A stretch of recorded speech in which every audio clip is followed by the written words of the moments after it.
Meeting of council to order.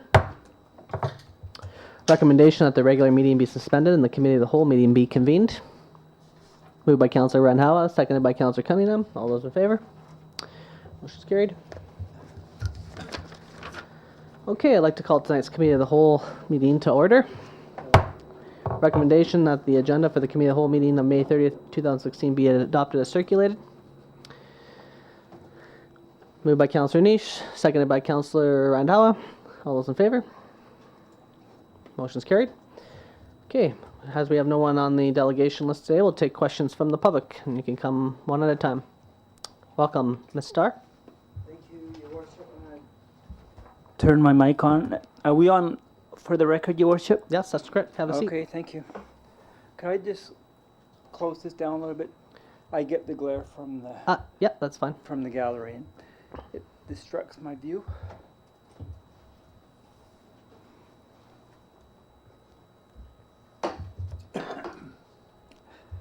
Good evening, members. Good evening, council. Good evening, my colleague to the left and one directly to my right.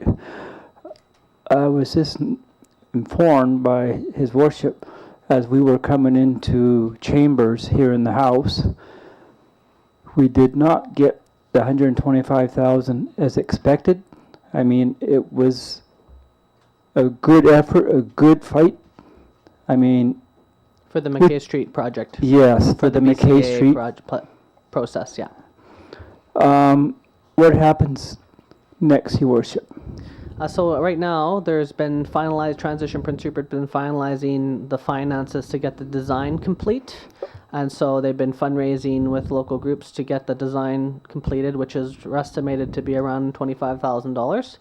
And then if transition's successful getting that money in, then that design process will go back into the community. The community then will lock in the design of McKay Street. Once that design is locked in, then transition most likely go out into the community soliciting donations from partners to help construct the new McKay Street Park, which could potentially happen maybe next year in 2017. Are the American designers in Portland, Oregon, of United States of America, are they aware of the bad news? Not yet? Not yet. So that just found out today. Okay. I know I did an interview. I would like that non-edited version at a later date, No if problem. it's possible, Your Worship. Not a problem. And it was an effort by every member of this House on both sides, and it's a letdown, but we tried. And I'm sweating bullets. I was really hoping to get in there and talk to British Columbia about, this McKay Street Park, and it's a disappointment to the community, the city rather. Not over yet. Don't Okay. worry. And Your Worship, if I may change to another subject, Absolutely. how many cruise ships for 2016 coming into Prince Rupert 2016? I'm not sure off the top of my head. About 10? 10. There was a nice big one last Wednesday, over 2,000 passengers. It was nice to see that cruise ship. Anybody see the cruise ship down at the port here? Yeah, it was just fantastic. We need tourism. We need we need, to draw volume into the businesses and, and so we're still gonna sit in the fall. That's correct. I'll be rising this evening after I speak, and I'll continue with other duties because I'll be going back to CFC Canadian Fish sometime in June. That's coming up pretty soon. And another topic, the speeding. Skiing in a taxi does not get the message, Your Worship. I caught another taxi going through a solid red light not that long ago downtown, and I was in Tim Hortons. So the police dealt with it at that time. I gave them my information in the cab, the taxi number. Skeena Taxi does not get the message. They're running solid red lights, left and right, don't give the right of way to the pedestrians, or, and it's still a problem in the city of Prince Rupert. Well, thank you. Is there anything else that you'd like to mention? Is there a barrier going to be going up? Up on Park, there's that trail, and I brought it up in the past, on committee, if we're going to get barricades, because there's vehicles that go up that path between the office at 1400 Kootenai and the townhouses to the left. Is it possible in the future to get barricades enough to get strollers through, but not for trucks to go up and down, Your Worship? Okay, we'll have to look into that. Is there anything else, Shelley? If not, we have other Yeah, here today. I'm just gonna rise, and my holidays start on the 6th, and we'll sit in the fall when I get back from my holidays. And I'd like to thank Your Worship for allowing me to speak on this McKay Street Park. And I'm going to take my seat, and I'm going to sit and listen what other members of the House have to say before I depart here in the question period of 2016. I'll see you. Well, I'll be in town for a while, but I'll see you in the fall. Okay, thank you very much, Shelley. You're welcome, Your Worship. Appreciate it. Take care. You too. Thank you.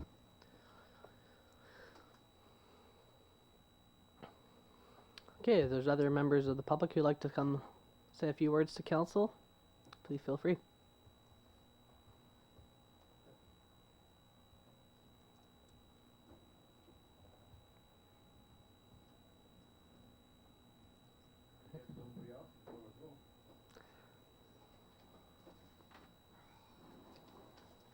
Welcome.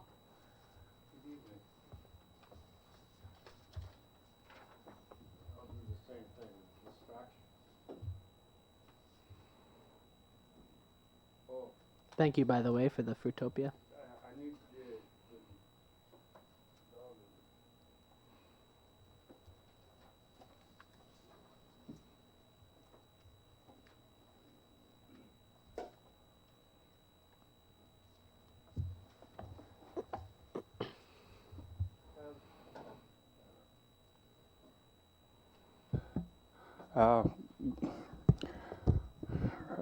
Good evening. My name is Lothar Shiza. I gave you some handouts, two pages. One is double-sided. This is today's Vancouver Sun.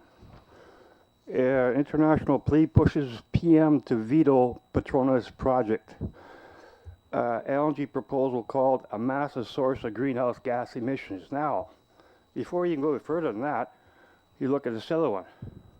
Okay, and this is available at Vancouver Observer, and you Google in BC LNG CO2 by projects, and you'll find it. Okay, now when you flip it sideways so you can see the names on the bottom, the tallest one is the one for 444. And now you look at emissions in BC in total. Emissions in BC currently total is half of what this WCC LNG is proposing, emissions. And then you go to further up here, you go to Aurora, which is at the entrance of the harbor. There's another one here, Prince Rupert LNG. And then there's Northwest LNG.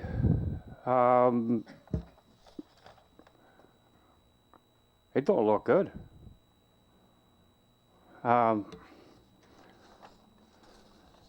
the other thing here, 2 past times I've been here on LNG. Um, Let me say this: we've had quite a number of people come through this community on the subject of LNG and educating people on LNG. Not very many people showed up, but really, what really gets me is nobody from this place here. There was never any counselor, there was never any mayor attending to learn something that somebody else discovers. I'm currently about halfway through a letter to the head fellow in Russia, Sakhalin Island. I had a talk with the fluently English-speaking person from Oregon on the phone, and with the current situation politically, the organization on Sakhalin Island, environmentals, they're labeled as almost like spies because they were getting money from other people in the world, and I guess Putin didn't like that. So he put the screw to them, and even though they gave money back that they got from outside of Russia, they still have that label. And I'm hoping when they were here, the fellow that was the specialist on acoustics, when he gave his presentation, he made note that the modeling for noise was maximum out to 120 decibels. And what he actually measured during the construction phase was in excess of 160. 125 is threshold for pain for people. So you get an idea how loud that is. And then at the end of it, there was a question period. I waited till everybody had done their turn, and I explained myself. And I basically asked them, I explained myself in the sense of what I found is missing in the Petronas Lilu Island LNG environmental assessment that had been passed by the BC government. There's a huge void in there. I explained this to them, and I asked them a point blank question. I says, did any of you do any acoustics in the marine environment once the plant had started? They all said no. I missed one point here.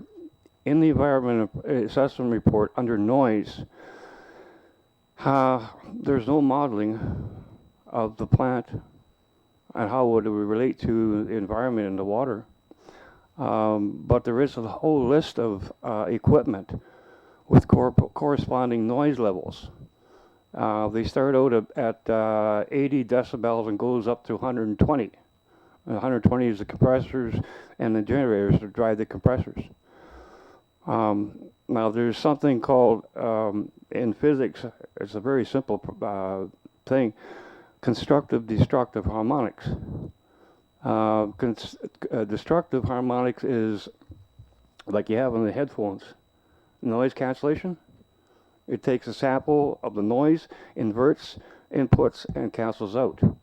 Now, if you add, okay, you have increased volume, increased intensity, increased energy, and then you have harmonics. Like the equipment is not running like, you've all heard a hum from a ballast, right? That's a steady thing. I'm talking about everything's in motion, in flux. Everything's making noises, so it'll end up like some kind of a sci-fi conundrum of a noise. Okay. Lotar. Well, we appreciate this information, absolutely, but I think we're going to have to move on now to our Right, regular okay. council meeting. But we definitely have the graphs. Okay. Well, And, we actually are running out of time now. We do need to move on to our regular council meeting now. well, Unless you have a final point you'd like to make, and then we'll yeah. move on. Okay. Okay. Thank you, Lotar. Oh, okay. Have any of you, I asked this again, I've asked it before, have any of you looked at the environmental assessment report for Petronas, for Lilu Island? Yeah, but there's no response here. I'm really worried, really worried, because Lothar, I'm finishing up. but this I'm isn't sorry. a place for us to sorry. have a I'm casual finishing up. dialogue. We're just I'm finishing up. Okay. so yes, I'm finish, finishing up. please. Okay. When I say I'm really worried, because this is the future for this community. And number one thing you got to remember, environmental, and above all, fish. The Salmon Summit, where they declared Patronus was no. Lothar. Okay, hang on. No, we are engaging with the environmental assessment process as a city. Okay, we're right involved with the process. Yeah, So but if you don't have any further yeah, comments, but to mention there here, is no we're input. There is no input from me. we have cities I've been responding stymied. and I've been commenting. stymied from getting input, and I want to give input so that everybody gets educated. But I need some help. I have asked this before. I need some help from the engineering department to show an alternative to where WCC LNG is proposing. I met you at the Walk for Autism, and I asked you, and you said, well, everything's okay. We're going by what they're going. We're engaging with the environmental assessment process, Lothar. You're asking us that question. That's what we're doing. We have staff dedicated to that now. We've been making inputs. At this stage, we got your information. I got to move on to the regular council. It's been 10 minutes now. I got one pointed question No, to you. it's time now. I got one pointed question to you. Lothar, Is there it's any time to go other? now. Is there any alternative for your- proposal going forward? No, there isn't. It is. That's the problem. Proposal is what's there, and it's going through an environmental assessment That's the process. problem, sir. Thank you for your time, Lothar. We really appreciate you coming forward, okay? But we have other business. I feel sorry for the people in this community. Thank you very much. Okay, motion to adjourn the committee of the whole and we reconvene our regular council meeting. Moved by Councillor Kinney, seconded by Councillor Randhawa. All those in favor? Motion's carried.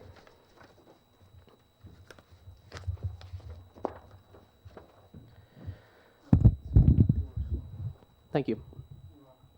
Okay, so item 2, recommendation that the agenda of the regular council meeting of May 30th, 2016 be adopted as presented. Moved by Councillor Kenyon, second by Councillor Niche. Any further discussion? Okay, all those in favor?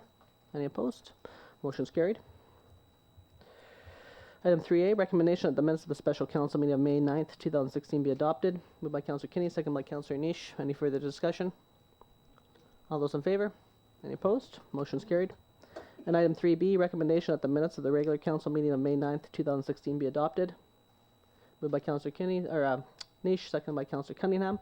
All those in favor? Motion's carried. Okay, first up we have a petition delegation by Mr.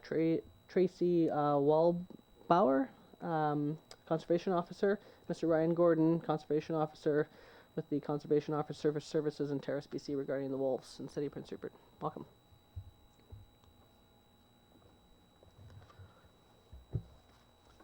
Right. So Tracy sends his apologies. So does Ryan, and I'm Conservation Officer Gareth Scrivener. I'll be speaking in on behalf of those guys. So Tracy asked me to provide an update on wolves within Prince Rupert.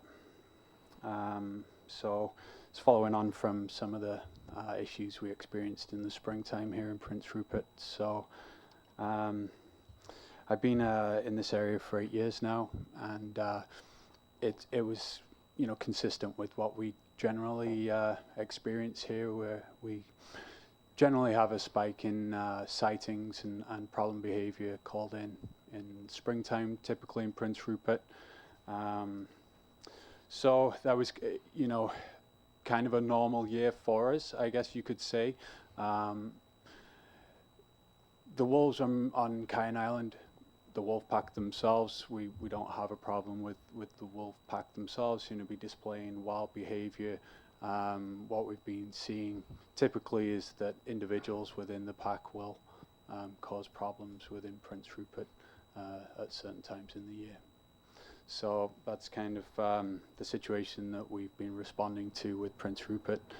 We're based obviously in Terrace, so there's a delay in how quickly we can get here. But what we do typically is that when we're responding to Prince Rupert, we'll look at identifying a wolf that needs to be removed, and we can various options for us for doing that. But this springtime, the wolf that was causing most of the problems was removed via a trap, and we didn't have any more calls of complaints or anything from Prince Rupert after that.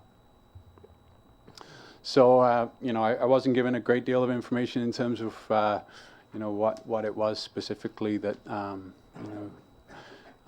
you guys might be wanting to hear from us, but I'm open to any questions or anything regarding wolves in the community. Sure.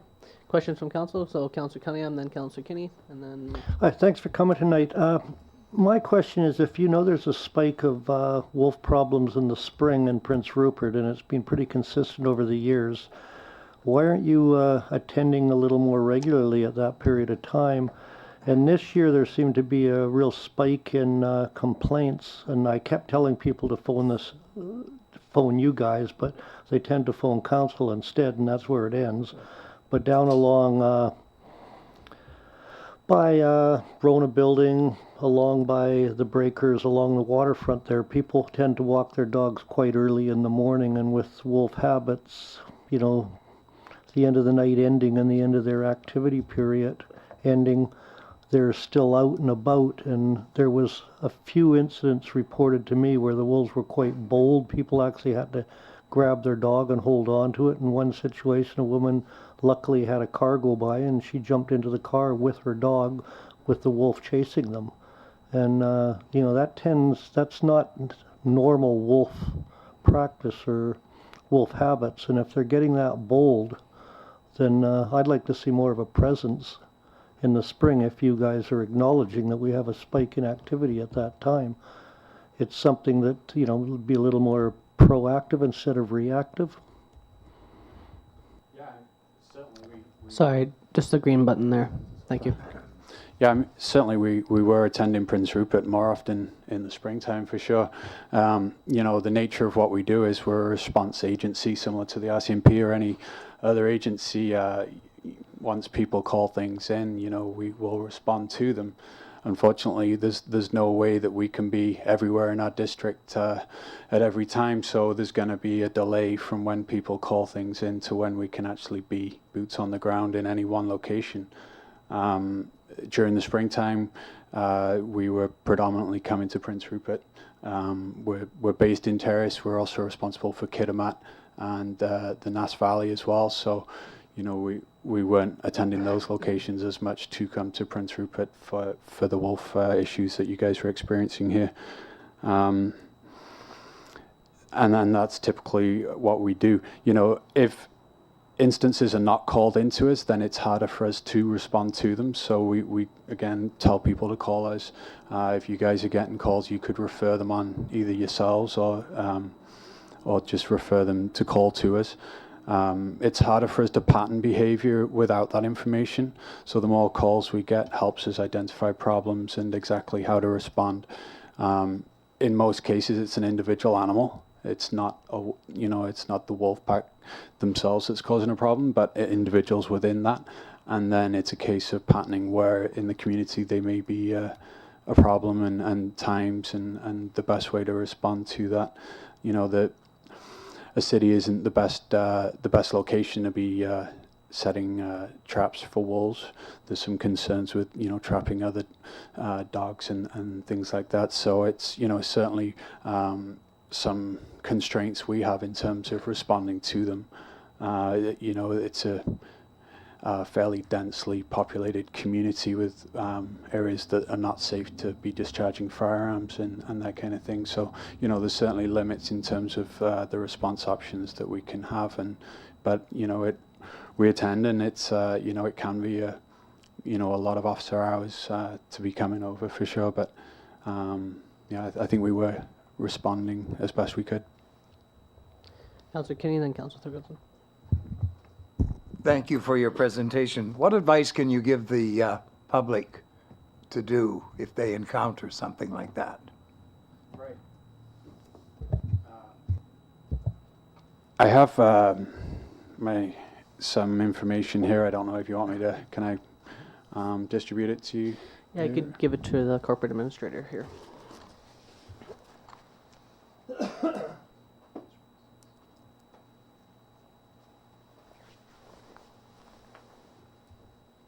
Sure. Yeah. It's fairly generic information, so you can take a quick read. But it's there's very few instances of problems with wolves in Canada, and but what we do find is that there are more problems where wolves become habituated to people and to a community, and that's when we'd see like the risk for people increasing. So you know, that's something as conservation officers we're looking out for as a kind of a signal is when wolves are showing signs of habituation to people, so a loss of fear or hanging around in an area. Certainly if they're getting rewarded by food in an area, that's a big incentive for them to stick around in an area. So that's something we look out for. So, you know, the information for how people should respond to a wolf is pretty much similar to, you know, most wildlife.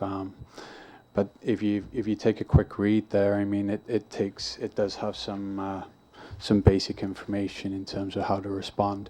You know, yelling, appearing large, that kind of thing, throwing sticks or stones, all those things are suitable responses.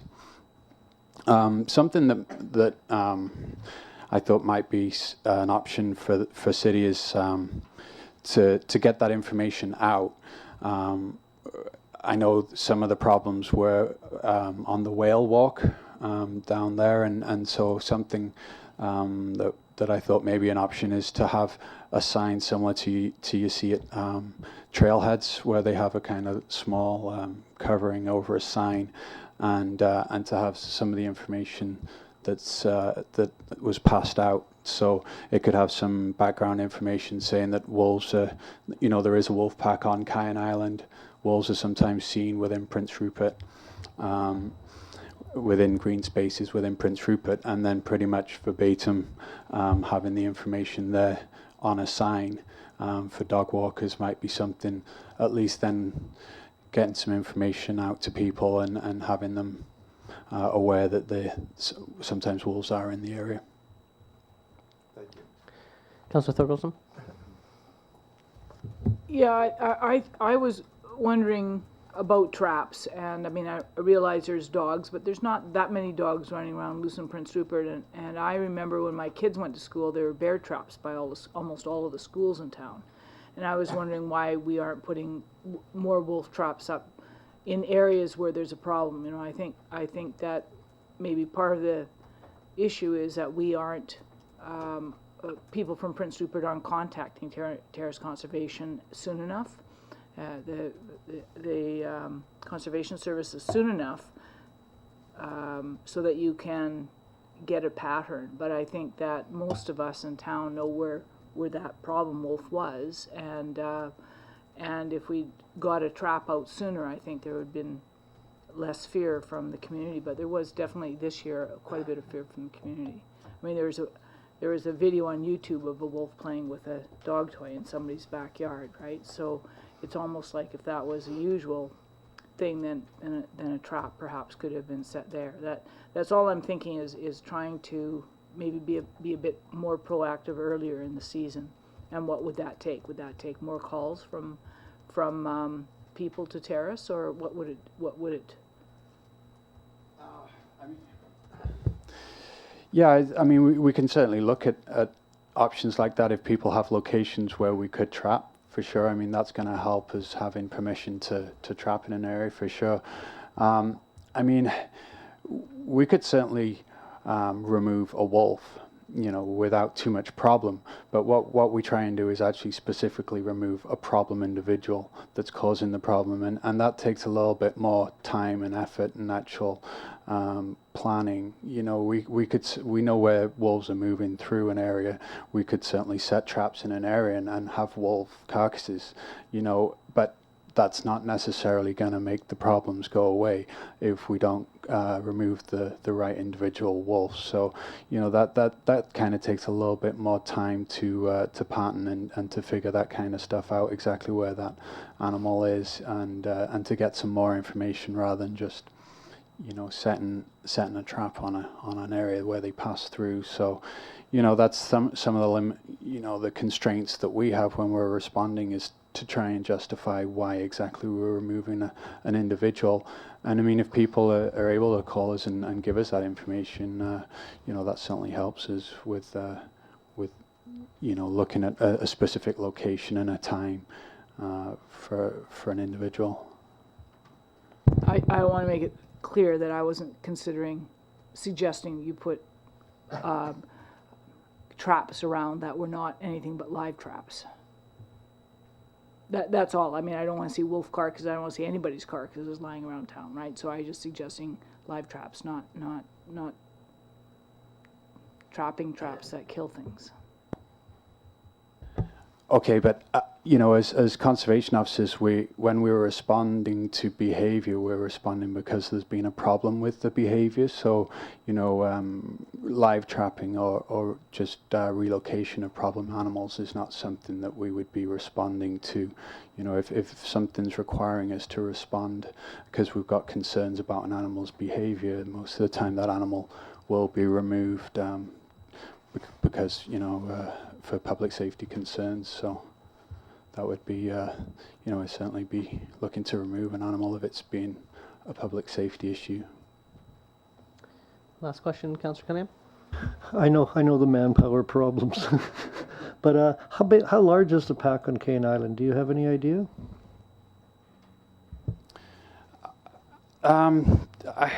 Just from speaking with folks, I imagine it's 12, 13, in that region. It would change each year, but based on some of the information that we have, it would lead me to think it's in that kind of range. And, with that, if they wanted to be a real nuisance, they certainly could be.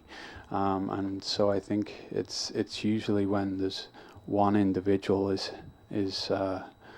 the behavior changes, that's usually when there's an issue. So I don't like I say, I don't think there's a problem with the pack per se, but it could be an alpha wolf that's become too brazen and bold, or one that's been rejected from the pack and is and that's what I think happened this spring. Was it kind of started living on this side of the island and found that it could look at preying on some small dogs, and that's what kept it on this side here, and I think it was rejected from the pack. Okay, well, thank you very much for your presentation today. We really appreciate the information. Okay, thank you. Take care. Okay, moving on to bylaws. 9A, report from the city planner regarding a bylaw to establish policies and procedures to require development approval information. Welcome back, Mr. Krikik. Thank you, Your Worship. So the first bylaw is the impact assessment bylaw. Brief reason for the report is basically due to the fact that the City of Prince Rupert is at the doorstep of major influx of development which will be caused by one or more major projects. Recently, Council adopted the interim land use policy framework addressing land use matters which are not contemplated in our current land use regulations. This bylaw is one of the necessary implementation instruments, and it is attached. In brief, this is a procedural bylaw which will implement the interim land use policy framework and give the staff ability to ask for any of the topics which are listed in Section 2. I'll avoid reading it unless necessary because it is extensive. It also gives specifications on how the information is to be provided, and it gives applicant an opportunity to ask the council to reconsider requirements that were asked by staff. In general, our concerns are in the areas where city has responsibility. The interim land use policy framework will provide the staff with the background to seek impact analysis. That's my report, and in conclusion, Mr. Mayor, this is a first in succession of bylaws which will implement, enable, and authorize the recently adopted interim land use policy framework. Great, thank you. So the recommendations that council give first, second, and third readings to the City of Prince Rupert Impact Assessment Bylaw number 3393, 2016. Moved by Councillor Kinney, second by Councillor Niche. Any further discussion? Councillor Moreau? Thank you, Mr. Chair. I just had a couple questions just in terms of clarity on a couple of things here. I understand Section 2 is kind of it's the broad-based criteria for when we might consider requiring an impact assessment. I'm just wondering if you can speak a little more to the rationale about just in particular 2C and then 2D as well. It kind of looks like, I mean, I'm just a proponent that simplicity breeds productivity, and I don't want us to bite off more than we can chew necessarily and get ourselves into places where we might not necessarily need a lot of the information, at least from my first read, to make decisions that relate to municipal planning. And in particular, I'm looking at archaeological resources, retail sales, food and beverage, entertainment facilities, and private health and dental care services. I'm not sure how requiring that information from a proponent would necessarily impact our decision making. So I'm wondering if you can speak a little bit to the rationale of why that's included.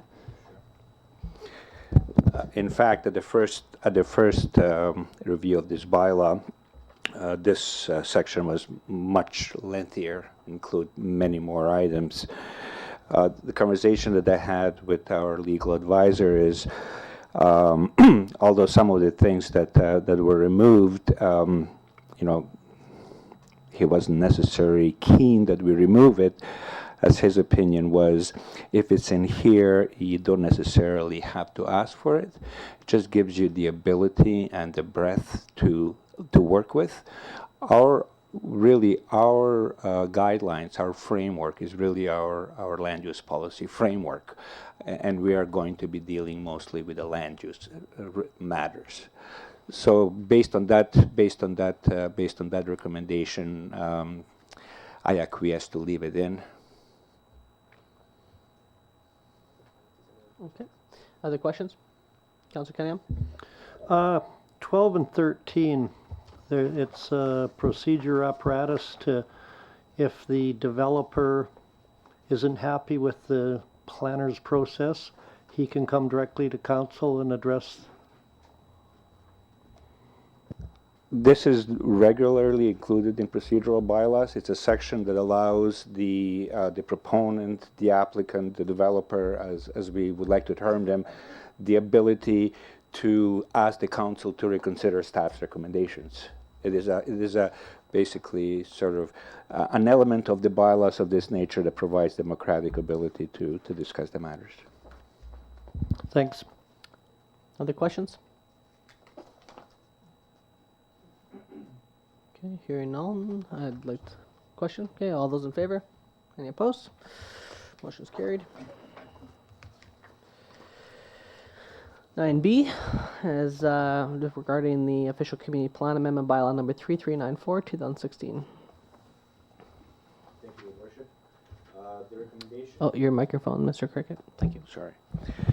The recommendation for this bylaw is that the council gives it a first and second reading and to call it a public hearing for June 13th at 7 p.m. This bylaw is dovetailing on a bylaw that you just recently considered in a previous item on the agenda, and it's a quality of life community plan amendment bylaw, which will enhance the quality of life official community plan policies to manage planning for major projects. The proposed bylaw is introduced in attachment number 1, and just as a sort of a bit of a sidestep, Council Miro, this is where we are starting to kind of line up the different things as to how we're going to implement this bylaw. kind of directly relates to your question. The planning for major projects is intended to manage the type and size of development which are not contemplated in city land use regulations, which includes quality of life official community plan, zoning bylaw, and development permit area design guidelines. The recently adopted interim land use policy framework is a set of firmly stated policies. However, the intent of policies require enabling bylaws. The proposed quality of life official community plan amendment bylaw number 3394 2016 will amend quality of life official community plan with an overarching policy which will permit city staff to seek impact assessment of the proposed projects. Some policies that are included in the interim land use policy framework will require further detailed work to define standards and specifications, and this work will commence in early July of this year. And the interim planning booklet is on our website, that before the public hearing, that members of the public could go and read it and understand it and then come and ask questions to us on the 13th, correct? Yes, the interim land use policy framework is referenced, and it's on our website, and I will work with our communications manager to assure that it's available. Great. Okay, so the recommendations that council give first and second readings of the City of Prince Rupert Quality of Life Official Committee Plan Amendment Bylaw number 3394 2016, and that council schedules a public hearing at 7 p.m. immediately prior to the June 13, 2016 regular council meeting. Moved by Councillor Niche, seconded by Councillor Cunningham. Further discussion? Okay, all those in favor? Any opposed? Motion's carried. Okay, I think that's everything. Thank you very much. Thank you. Okay, moving on from a report from our fire chief, or I guess from Mr. Long, you'll be giving this report? Okay, so regarding our new emergency management program bylaw number 3392 2016. Yeah, what we're doing is updating our bylaw, our emergency planning apparatus, and making sure that that we actually have the legal authority by way of the bylaw to actually deliver this. Our emergency coordinator is also our incident commander, highly trained in incident. I'm actually trained for the Emergency Operations Center, which is actually supply support. This is actually sort of the standard municipal way in which we actually do emergency planning. Basically, council and the mayor is involved in the declaration of an emergency. Should it happen, we organize ourselves at the staff level to be able to supply support to all of our incident commanders, of which this particular emergency coordinator, which is out there, is sitting over there. It's also our fire chief, looks after incidents, and in the event that we have a declared emergency or we decide to open an emergency operations center to actually support the incident command, then I actually do that, and we're, because we have some fairly new staff, probably haven't gone through the training. There's 6 different positions within the management group that deals with support, and the theory is that we do that in accordance with the way in which we operate normally. So we would have Corinne would do finance, and Richard would do operations, and because we have some staff that haven't done that training, we'll be moving towards getting each one of those people trained up. And then subsequently, we hope to have do some kind of a tabletop exercise in the fall, so that we run through the whole what-if scenario. If we had to declare an emergency, if we had to open an emergency operations center, and probably don't need as much training on the incident command because Dave's already trained up pretty high, at a very high level. Used to be what we call BSERMs, which was the provincial stuff. I know they're different terminology federally, but it looks like everybody's finally got together and agreed that incident command and would be done in the same way throughout the country, which is a good thing. And subsequently, all the municipalities are operating under the theory, under this idea that we would pull together this management committee in the event that we need to, so that we could actually support the incident commanders. So this bylaw just lays that all out and identifies what the responsibility of the emergency management coordinator does inside that process. So he actually keeps tabs of everybody and makes sure that we are ready to actually respond.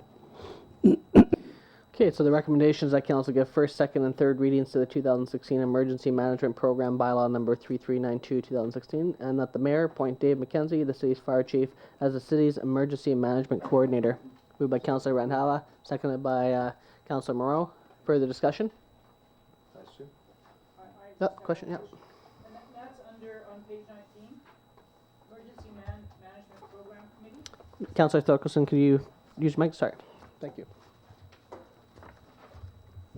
It's on page 19. It's the Emergency Management Program Committee. Is this committee set up differently for each incident, or is this an ongoing committee to the planning? It probably needs to be ongoing, but what happens is the Emergency Operations Center doesn't get established unless there's an emergency, and then we think it's large enough, and then it actually the whole point of it is support. So that's why you have logistics, operations, finance, recovery, all the different people on that committee, including other agencies who are charged with the responsibility of having a plan in the event of an emergency. They get together. We should get together, and I know Dave gets together at an incident level to make sure that all those plans are together. And then the idea is that we basically don't at the city don't sort of step into a role until such time as there are incidents that require support, because that's what we are. We support resources to the incident commanders. So. Thank you. I was just wondering because it's not really quite clear, so I was just. Okay. That's Do it. you have a follow-up? Okay. Councilor Cunningham? Usually the committee is just organized, and it's usually all the other agencies. Like Dave will be the coordinator chair of it, but it's usually all the other agencies that would be involved in any type of emergency. And if it's anything like the federal government, once or twice a year they do tabletop exercises, bring the players together so that you actually have a working relationship with the people and that when you're doing it. And you know, in a city the scenarios would be a lot different than we're trained to do, but Coast Guard sits in a lot of those committees also, so it's pretty straightforward. And it's from what I understand, talking to the chief and that, everyone's well trained up in the ICS, and if the staff is going to be getting their 200 or 300, then that's the top levels they need for the roles they're going to be performing. Further comments from council? Okay. All those in favor? Any opposed? Motion's carried. Item D, report from our Director of Operations regarding the road closure removal of road dedication bylaw number 3391/2016. Welcome, Mr. Pucci. Thank you, Your Worship. The recommendation of the Operations Department is that Council give first, second, and third readings to the closure of a section of road on 3rd Avenue to require the provision for an easement in front of the Besner Block. The Besner Block is located beside City Hall. There's an underground structure that extends under the sidewalk. This underground chamber is required for the operation of the building. Our department has reviewed the proposed easement and has concluded the following. It is part of the original build of the building in 1928. The property will stay under the ownership of the City of Prince Rupert, but will have an easement over top of the underground chamber. The property will be restored with no change to the daily operation. This department is requesting Council give first, second, and third readings for the closure of the section of road on 3rd Avenue to provision the easement. Thank you. Okay, so the recommendations that council give first, second, and third reading to the road closure and removal of road dedication bylaw number 3391/2016 and required to provision the easement associated with the Besner Block building. Moved by Councilor Randhawa, seconded by Councilor Kinney. Discussion? Okay, all those in favor? Any opposed? Motion's carried. Thank you. Thank you very much. Okay, was hoping to have a report for housing today, and a few of my contacts wasn't able to get back to me, so I have no report today, but hope to have one for the 13th. Okay, so moving on to the reports, questions, inquiries from members of council. Councillor Thorkelson. I have a notice of motion that I've supplied the members of council with, and it's I like to have it on the agenda of the next meeting. Okay. So that will be included on the agenda of the next meeting. It's regarding Enbridge extension and the legislated tanker ban. Okay, Mr. Mandrick, you have, okay, great. Other reports from council? Councillor Cunningham? Just a quick question. I saw the photo op with you and the city manager and the new buses for the airport. And the last 2 times I've flown in, I've been on the Bluebird. What's happening with Yeah, the new they're not, buses? The picture was really nice, but the seats are still the same hard seats in the Bluebird. It was announced at the same time that those buses weren't quite available yet. They're also going to be wrapped with a design as well. So that wrapping is going to be done shortly, and I believe it's within the next 2 weeks-ish that they'll be in operation. So one is used now? Yeah, I gather that. I haven't been on it yet. They're coming. No? You haven't been on it either? You still in the prison bus? No, I always take the Bluebird tour. Anyway, they're coming. It was, yeah, they said about 2 to 3 weeks at that time, so it should be any time now that those are in operation. Then we'll all forget about the past. Other, Councillor Renau. Yeah, thank you, Mr. Mayor. Just a quick question, people are concerned about the grocery carts all over in town these days. Grocery carts? Yes. So we can talk to any grocery stores to make some kind cleanup in town. It's all over, you can find some. Maybe we can have our staff take a look around. Well, we'll ask the 2 grocery stores to go and pick up their That sounds like a better option. Sounds like a good plan. yeah. Okay. Their option than us. And Walmart. Okay. And Walmart. So, Mr. Mandrick, can we just make a note for that? I can maybe even make some calls tomorrow too. Other questions or reports from council? Okay, hearing none, I'd like to entertain a motion to adjourn. Moved by Councillor Niche, second by Councillor Moreau. All those in favor? Meeting's adjourned.